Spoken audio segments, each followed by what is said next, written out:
वो जैसे ही आया आला हजरत लपक कर दरवाजे पर जाते और जाकर तोशा उसके हाथ से लिया, रख दिया और घुटने टेक कर जमीन पर बैठ गए। वक्त के मुजद्दिद की बात कर रहा हूं। उस बच्चे के दोनों कंधों को पकड़ा और कहा, बेटा कल की रात मैंने थप्पड़ मार दिया था अपने हाथ से तुझे, खालिस मेरे पान के लिए, ये मेरे नफ्स के लिए मारा था, तो अल्लाह के लिए मुझे माफ कर दे। वक्त का इमाम अब छोटे बच्चे से कह रहा है मुझे माफ कर दे।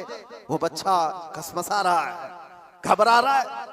देखा है वक्त के बड़े बड़े फकीह और मुफ्तियान कराम इस इमाम के सामने बैठ जाते हैं अदब से, और ये वक्त का इमाम मुझसे माफी तलब कर रहा है। आला हजरत जैसे फकीह, उनके जैसा बड़ा आलिम जिसके सामने दूसरे कई उलमा अपने घुटने टेक देते हो।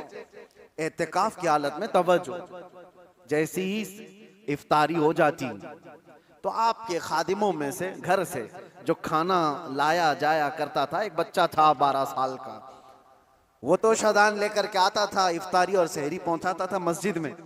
लेकिन आला हजरत को एक आदत थी पान खाने की, और पान खाने वाले लोग इफ्तारी के फौरन बाद पान चाहिए।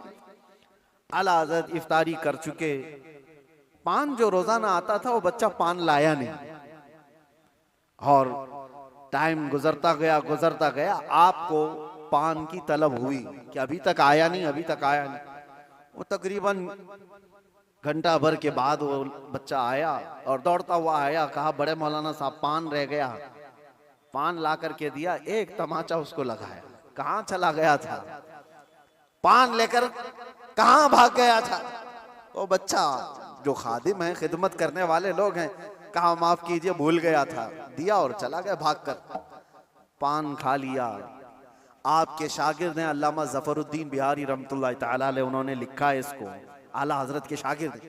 वो कहते हैं पान खाने के बाद आला हजरत इतने बेकरार हो गए, तरावी हो गई, टहलते रह गए इधर से उधर बेचैनी से।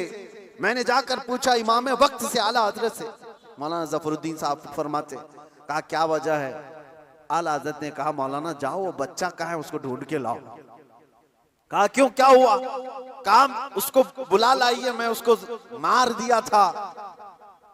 तो मौलाना जफरुद्दीन रहमतुल्लाह अलैह फरमाते, मैं ढूंढने के लिए निकला, वो कहाँ मिलता, रात हो गई थी, कहीं दुबुक के सो गया हो। लेकिन आला हजरत ने रात भर ढूंढने लगवाया। जो भी शागिर्द आए उससे कहो बच्चे को ढूंढ लाओ जो खाना लाता है हमारा, वो कहीं मिला ही नहीं। रात भर आप सोए ही नहीं, मस्जिद में टहलते रहे बेकरारी के साथ। सहरी का वक्त हुआ तो तोशादान लेकर बच्चा आ गया, उसकी ड्यूटी थी।